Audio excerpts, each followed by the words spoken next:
नमस्कार।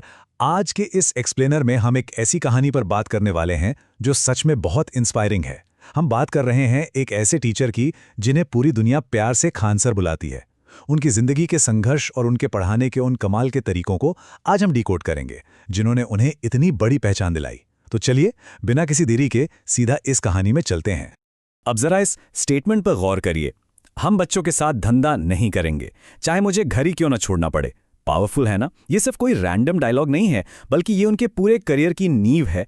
एजुकेशन जैसी high competition वाली फील्ड में जहां अक्सर मुनाफे को आगे रखा जाता है, वहां उन्होंने अपने उसूलों को चुना, और यही बात इस कहानी को खास बनाती है। तो the making of a teacher, from rejection to the classroom. एक टीचर बनने का यह सफर कोई आसान नहीं था। आर्मी में जाने का सपना टूटने से लेकर पढ़ाने के शुरुआती संघर्ष तक उनकी ये जर्नी रिजेक्शन और चैलेंजेस से भरी हुई थी। अगर हम उनकी शुरुआती दिनों को देखें तो आर्मी का सपना टूटने के बाद जब वो पढ़ाने के लिए निकले तो मुश्किलें कम नहीं थीं। आपको जानकर हैरानी होगी कि सिर्फ उनके मुस्लिम होने की वजह से उन्हें किराए पर मकान देने से मना कर दिया गया। ये बहुत बड़ा सेटबैक था, लेकिन फिर किसी तरह 2000 रुपए में कोचिंग के लिए एक छोटा सा कमरा मिला, और उस वक्त उनकी जेब में सिर्फ 90 रुपए बचे थे। जरा सोचिए, सिर्फ 90 रुपए। ये शुरुआत सच में बहुत मुश्किल थे। अब आते हैं principles over profit education as a service पर। क्लासरूम में जाते ही उन्हें जबरदस्त कामयाबी मिली, लेकिन इस कामयाबी के साथ ही एक नई चुनौती भी सामने आ गई, जिसने एक बहुत बड़ा वैचारिक टकराव यानी आइडियोलॉजिकल क्लैश पैदा कर दिया। और ये क्लैश क्या था? असल में ये दो अलग अलग माइंडसेट्स की टक्कर थी। एक तरफ कुछ इन्वेस्टर्स थे जिनके लिए एजुकेशन बस एक धंधा था। उनका फोकस था सैलरीज, ब्रांड को बचाना और बच्चों तक एक्सेस को कंट्रोल करना। लेकिन दूसरी तरफ खान सर का मॉडल था एजुकेशन एज अ सर्विस। उनका सीधा सा फंडा था, बच्चों के साथ डायरेक्ट कनेक्शन रखना है और इस रिश्ते को किसी भी कीमत पर कॉमर्शलाइज नहीं होने देना है। उन्होंने इस बात से साफ इनकार कर दिया। चलिए अब बात करते हैं the Khan sir method, mastering simplification की। आखिर उनके पढ़ाने के तरीके में ऐसा क्या है जो लोग उनके इतने दीवाने हैं? उनका सबसे बड़ा सीक्रेट है चीज़ों को आसान बनाना। वो मुश्किल से मुश्किल साइंस, हिस्ट्री या पॉलिटिक्स के कॉन्सेप्ट्स को आम बोलचाल की भाषा में ऐसे समझाते हैं कि कोई भी समझ जाए। मिसाल के तौर पे उनकी बायोलॉजी की पहली क्लासेस को ही ले लीजिए। उन्होंने इस नंबर 12 का इस्तेमाल करके समझाया कि कैसे ईसीजी मशीन में 12 इलेक्ट्रिक लीड्स का यूज होता है।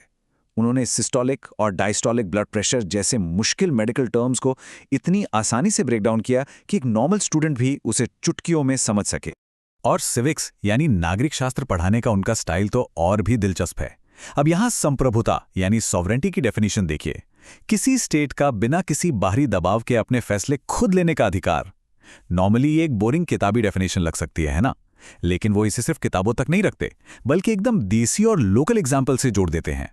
वो समझाते हैं कि किसी भी राज्य के लिए 4 चीजें चाहिए: टेरिटरी, पॉपुलेशन, गवर्नेंस और सॉवरेनिटी। फिर वो सीधा बिहार का एग्जाम्पल लेते हैं। वो कहते हैं कि देखिए, बिहार के पास अपनी जमीन है, लोग हैं, सरकार भी है, लेकिन उसके पास सॉवरेनिटी नहीं है। क्यों?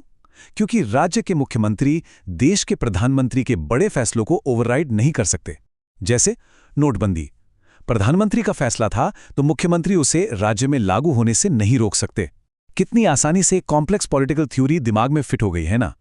अब आते हैं इस कहानी के सबसे इंटेंस हिस्से पर, teaching through extreme adversity, bombs and pandemics.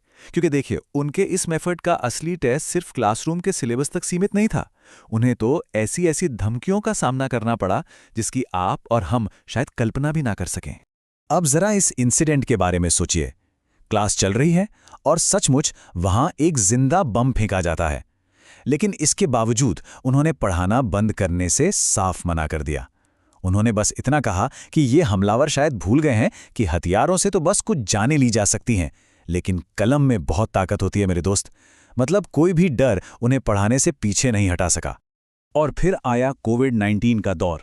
Pandemic में उन्हें पटना छोड़कर एक ट्रक क्लीनर के केबिन में बांटकर अपने गांव वापस जाना पड़ा। लेकिन क्या वो रुके? बिल्कुल नहीं। उन्होंने तुरंत सिचुएशन के हिसाब से खुद को अडेप्ट कर लिया। गांव से ही ऑनलाइन क्लासेस शुरू कर दी। आरटीपीसीआर टेस्ट कैसे होता है, स्पाइक प्रोटीन क्या है, आरएनए से डीएनए कैसे बनता है, ये सब इतना सिंपल करके पढ़ाया कि पूरे देश के लोग उनके वीडियोस देखने लगे। फाइनली हम आते हैं अ lasting educational legacy, empowering the underdog पर। डिजिटल टेक्नोलॉजी का इस्तेमाल करके एक छोटे से गांव से शुरू हुआ ये सेटअप कैसे पूरे देश में एक एजुकेशनल फिनोमेना बन गया, ये देखना सच में अद्भुत है। अब ये 206 वाला किस्सा ही सुन लीजिए। ऑनलाइन क्लास में ह्यूमन स्केलेटल सिस्टम पढ़ाते हुए उन्होंने शरीर की सभी 206 हड्डियों और उनके कैल्शियम कार्बोनेट से बने होने के साइंस को इतने मज़ेदार तरीके से समझाया कि मजाक में कह दिया, इसे तो मुर्दा भी समझ जाएगा। यही उनकी खासियत है, पढ़ाई को बोरिंग नहीं बल्कि एकदम एंटरटेनिंग बना देना। लेकिन इस पूरे एफर्ट का असली असर क्या हुआ? इसका सबसे बड़ा सबूत है राहुल की कहानी।